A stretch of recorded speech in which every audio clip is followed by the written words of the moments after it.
The views expressed in this podcast are those of the individual speakers and do not necessarily reflect the views or policies of their organizations or of Oracle or its affiliates. As we all race to deploy intelligence, how do we quantify the uncertainty of a large language model? Do we know what risk we're being exposed to, and how do we protect against that?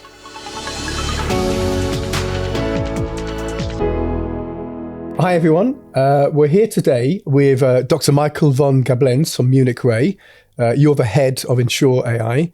We're going to be talking today about what you're doing is quite fascinating actually. You are, as I understand it, looking at the uncertainty around AI models and then figuring out how to insure against that particular risk. Is that right? Yeah, that's right, Neil. And thank you so much for having me today. It's a great pleasure to be here. Very good. Okay. So can we just start a little bit by talking about what is Insure AI, please? If you could just describe it. Mm-hmm. So Insure AI is a team within Munich Re. And Munich Re is a big insurance and reinsurance organization. And what my team does is that it structures insurance solutions for different forms of AI risks. In particular, the risk that an AI model or generative AI model hallucinates or produces an incorrect output. From our perspective, that's one of the most pronounced risks when it comes to adoption of an AI model, simply because an organization wants to adopt an AI system or Gen AI system in order to support in decision-making or to automate certain processes or tasks. But if the model produces more mistakes or hallucinates more often than expected, then also the processes, the tasks, the executions will be wrong more often, which can lead to financial losses or liabilities down the road. And we believe that insuring for those risks is very important, also to drive then adoption of trustworthy AI systems throughout organizations. Amazing. I meet chief AI officers almost every day, right, and CIOs.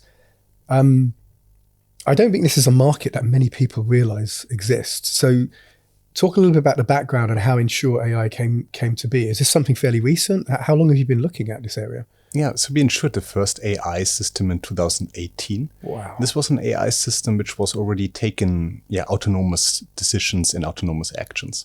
So in the case that we did, it was basically an AI system designed to detect fraudulent credit card transactions. And users were merchants who were relying on this AI system to make decisions within milliseconds to say, either the credit card transaction is fine and I accept it, or it seems to be fraud and block it. And from an AI user perspective, so from a merchant's perspective, this poses a risk because if the AI system accepts more fraudulent credit card transactions than expected, then the merchant as the user has more fraud costs and especially unbudgeted fraud costs. So this posed a challenge for adopting the AI system. And the AI provider approached Munich Re to structure a solution, insurance solution to cover those AI error risks on behalf of the users, the merchants. Very good. And are there many players in this market at the moment? Munich Re is huge, but are there startups that are coming into this space, or any of the other major reinsurers or insurance companies that you're aware of? So we're not seeing major insurance or reinsurance companies entering the space yet, but we are seeing several insurtechs coming into the space. So some from the London market, some from the San Francisco Bay Area. So it seems that also the venture community is picking up on this topic, and I think that's not surprising because in our mind, insurance as a fundamental instrument has driven many adoptions of new technologies. So when we're looking back in history, even something like steam boilers and the adoption of steam boilers, so there also insurance was really fundamental.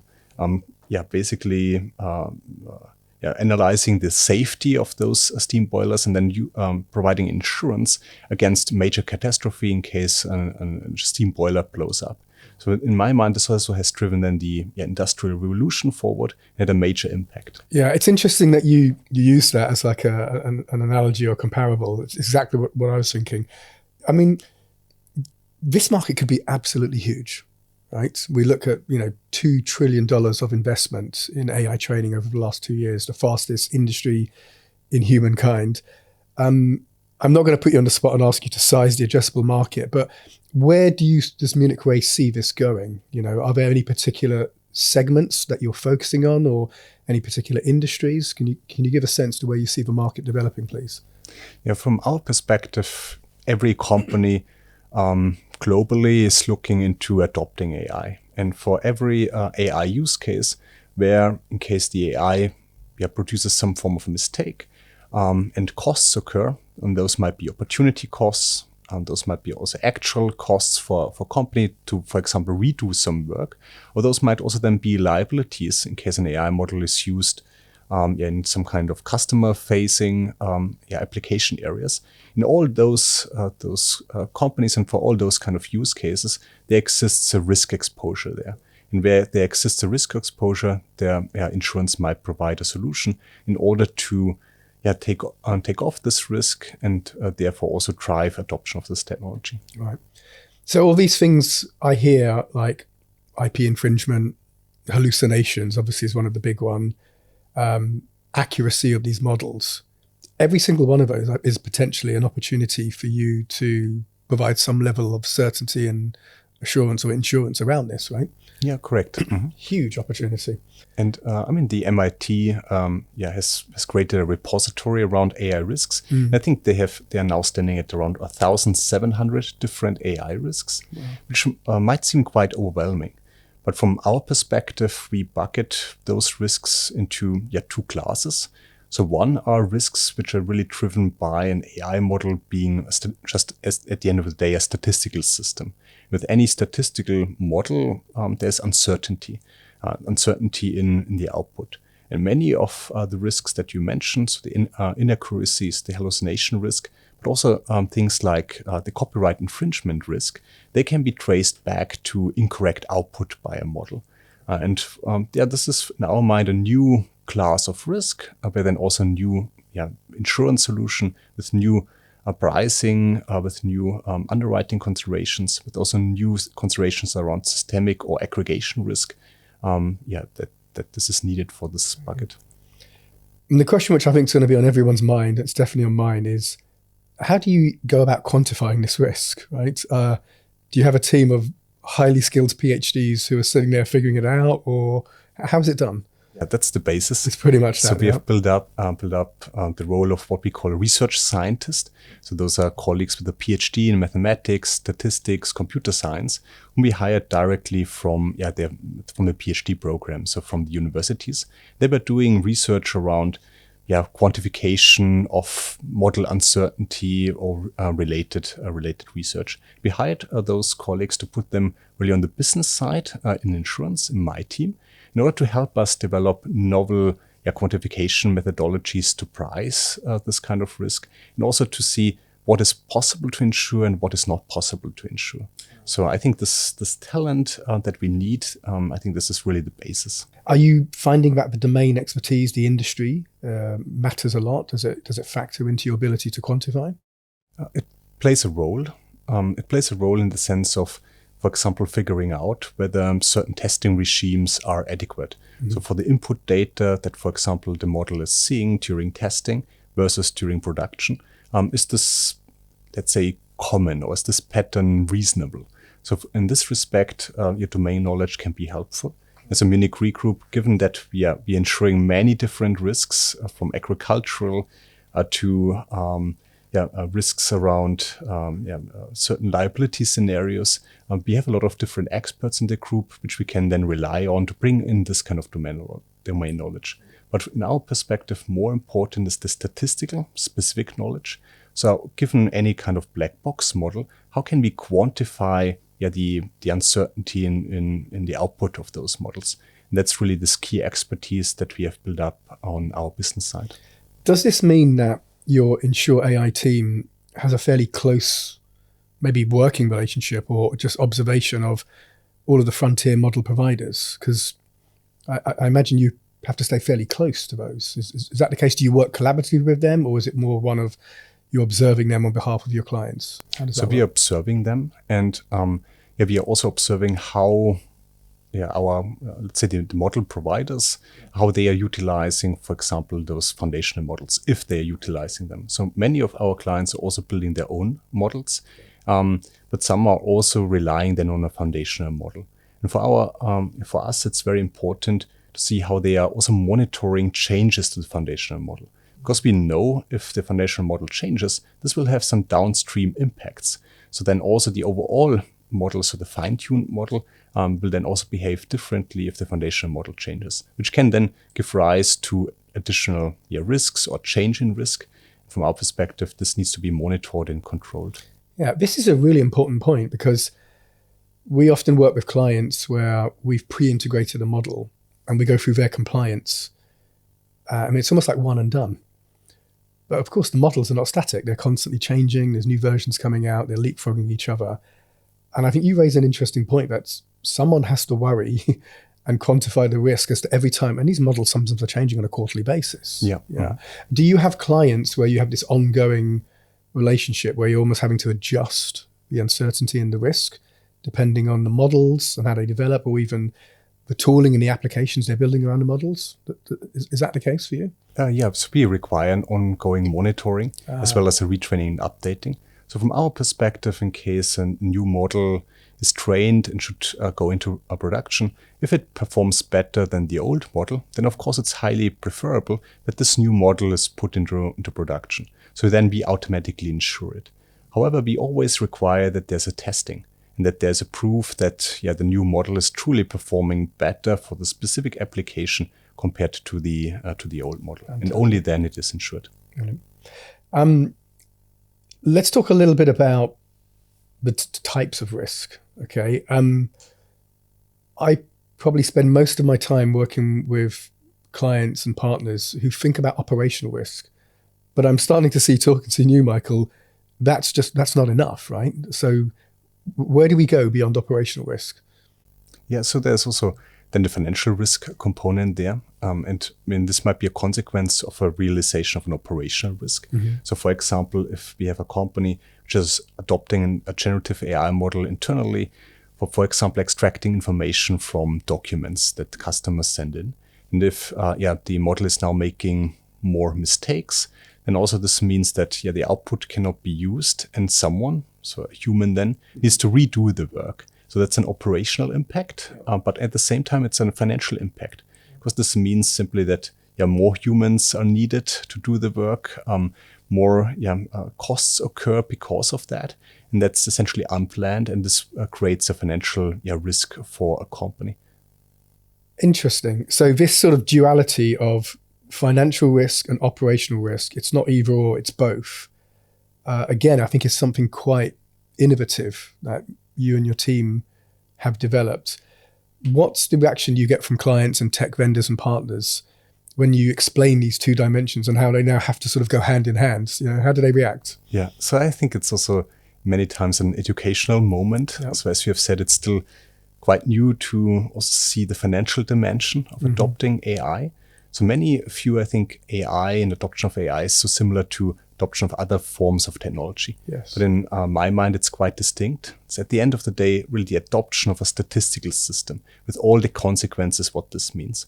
So we know that a strong, powerful statistical system can really improve decision-making, can also lead to companies making smarter decisions. But at the same time, statistical systems are always prone to uncertainty. They're probabilistic systems. So even the best model, the best AI model with access to all the information in the universe, it's a mathematical fact that even such a model will make mistakes now and then. So from our perspective, it's then a matter of assessing the probabilities, then seeing how can we then deal with this uncertainty. Is the probability of making an error acceptable for the respective use case? Then do we want to transfer this residual risk, for example, via insurance? Or is it not acceptable? And do we need to spend more money, more funds, more effort to somehow reduce the risk via operational means? So I think this duality between operational risk management, as we call it, and financial risk management, I think that's a novel idea for AI and AI governance, but I think it's a very important one to truly drive AI adoption forward. And, you're Munich Re, you're providing this service to insurance companies, but also directly to end clients and is it and to technology companies as well? Is that right? So technology companies are most of our clients. Right. And this year we have started to also provide our AI insurance solutions to other insurance companies and act in the role of a reinsurer. Yeah. This means then insuring those insurance companies for the losses, the risks then which arise from our AI insurance products. That's also a preferred way because we would like to bring in more insurers into this space. AI risk and AI adoption is growing, and this means we need more capital providers, more insurance companies coming into the space, becoming comfortable with taking on AI risks and insuring those risks. I think Munich Re as a reinsurer can play a major role in that. Yeah, absolutely. And are you seeing, if you look at what we've just been talking about, it falls under the responsibility of the COO, the CFO, and either CIO or CAIO, Chief AI Officer. Are you now seeing these 3 or 4 roles coming together in the same room and having these types of discussions? And I would add another role, the role of the Chief Risk Management Officer. Of course, yes. Then who also has an important role. So traditionally, from a corporate insurance buying behavior, this is done by the risk manager. And when it comes then to AI, also in my mind, the risk manager has an important role at the table. So then to say, how can we complement the AI governance process that the company has put in place, but also thinking about the financial wisdom dimension. How can we utilize insurance to remove uncertainty, and then also this, let's say, trust issue which might come with the uncertainty of an AI model? How can we remove that and therefore make our business units, our service units within the organization more willing to experiment with AI or rely on AI and drive adoption at scale? Really? So I think removing this trust by having both operational risk management and financial risk management as a safety net, I think that's quite important. Yeah, absolutely. And on one hand, I think you're really not just at the cutting edge, but you're driving this market, right? You're almost creating an entirely new category. But when you start seeing VCs entering this market, model providers coming to you as clients, it's also a sign that this market is starting to really pick up and even reach a level of maturity. What does the next 2 years look like for Insure AI? I'm not going to ask beyond 2 years because it's almost impossible to predict beyond 2 years, but what does it look like for you? Are there particular segments you're going to go after? Give me a view as to what that looks like, please. Yeah, sure. So we believe that as AI adoption is growing, so is then also the exposure towards AI risks. And as AI risks are then realizing, I think the need for insurance is also growing. So we believe that there's a strong growth ahead of us from an AI insurance perspective. And this will go over many different industries. However, we believe that especially the financial industry might be one where we could see also big adoption of insurance, because the financial institutions are used to dealing with model risk. And then the uncertainty which comes with an AI is quite close to the model risks there. So we believe that here insurance and the understanding of the different risks, that this can be seen quite strongly, and therefore that this will also drive then the adoption of insurance as a complement to the governance and AI governance process. Yeah, absolutely. I can see we're a technology vendor, obviously Oracle. I can see technology vendors maybe even offering this as a service, potentially with their own technology stack in the near future. With that in mind, is there any advice you would give to both tech vendors, end clients, or other insurance companies? What should they be doing now to prepare for this? Apart from picking up the phone and calling you and your team, but how can they prepare? What should they be doing? Yeah, so I believe having honest conversations about the risks and not just the opportunities. So I believe that with AI, there come tremendous opportunities, but at the same time, there's no free lunch. There also comes risk, but the nature of an AI system being a statistical model. So I think having honest conversations about what those risks are, I think that's a starting point. Then I think working with insurance companies like Munich Re and my team to see can we now quantify this risk? I think insurance in this respect is quite honest, because the premium is a very nice quantitative reflection of what the true level of risk is. And if potentially also the premium for an AI insurance is too high, this might also send a very strong signal that perhaps, the AI as it's currently designed might not be fitted well for the respective use case and the purpose for that.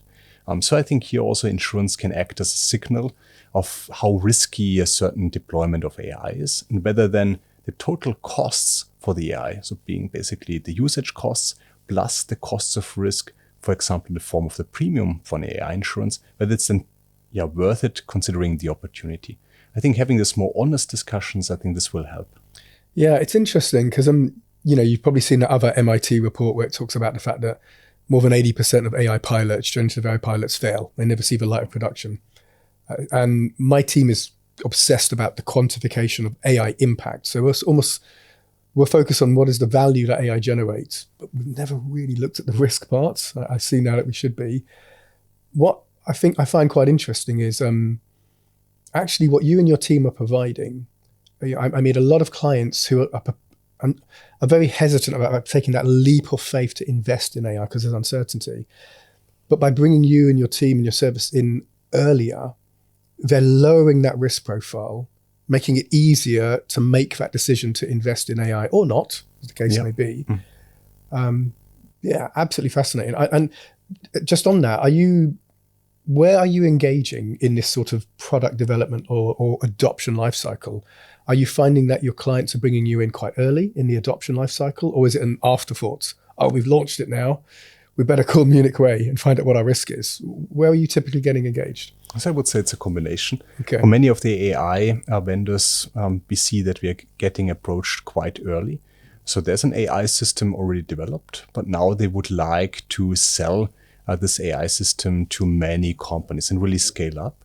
And then having an insurance which backs a contractual guarantee that they are giving towards the AI users around the accuracy rates, around the effectiveness of their AI solution. I think this can then be a really powerful tool.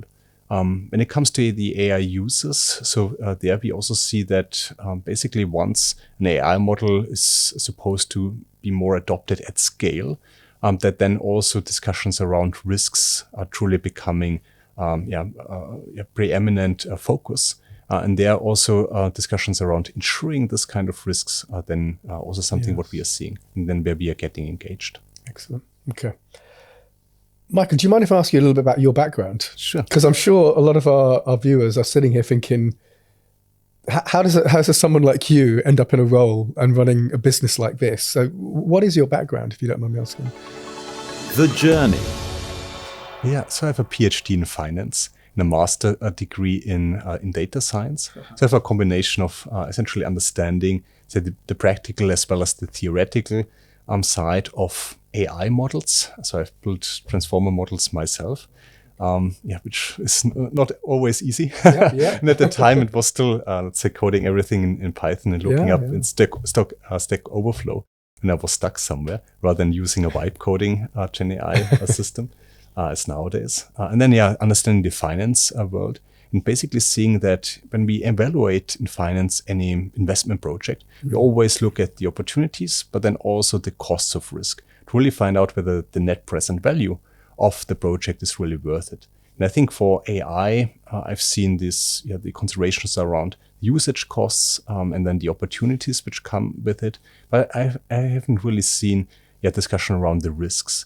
And from my perspective, really combining then this AI knowledge with the finance knowledge, that's what really excites me. And this is what brought me into this role. Well, it's almost as though you were tailor-made for this role or this business, okay? It's not often you see someone with PhDs in finance and data science, but I can see it's absolutely worked for you. Okay. Definition dash. If it's okay, we're going to do a little quickfire round, just a little bit of fun. Okay. Yeah. I'm going to ask you 5 or 6 questions. So the idea is one sentence or one word, okay? And I think we're going to time this to like 30 seconds, okay?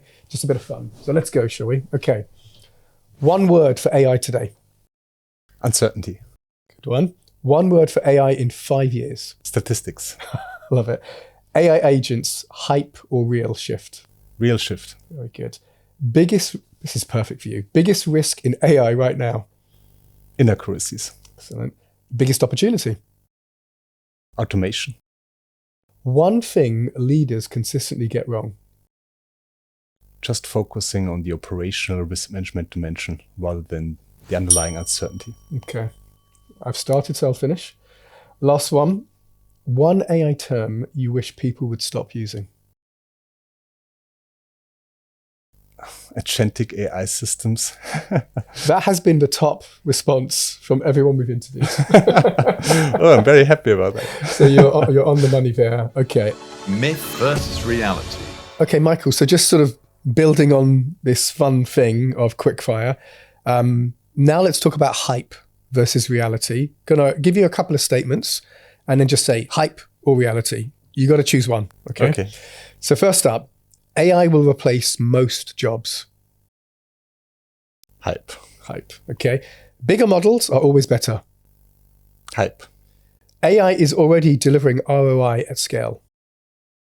Can I say depends? I think that one I'll let you get away with. Yeah, I think so. Every company needs an AI strategy. Reality. Yeah. AI agents will replace applications.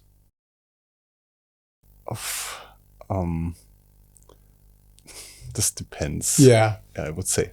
Yeah, I would tend AI to agree with agent you. can be an application. I think it's very important to think about applications rather than just, let's say, the tool itself.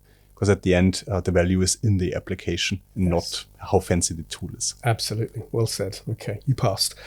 And look, the name of this video series is AI Changes Everything. But is there something that comes to mind that AI shouldn't change or couldn't change? So I believe when it comes to true social interactions, that we are human beings, we also crave social interactions. So I think replacing those social interactions, I think that's really difficult. And I believe there we need to have genuine humans being there, and not a machine which mimics human behavior. So I think that's something which is a key element for me. I completely agree. As technologists, there's always got to be still a human element, and there are certain things, just because we can replace them, we shouldn't. Correct. Okay. Yeah. Excellent. AI prompt of the week. So Michael, one of the questions I always ask is, do you have a favorite prompt, or is there a technique that you use when prompting that you'd like to share with the audience, please? Sure. I find it quite effective to define the role that the model is or should take first, because then I feel that the model is giving me more precise responses to what I'm asking. Okay, that's interesting. Can you give me an example of the type of role that you would prompt the model to take on?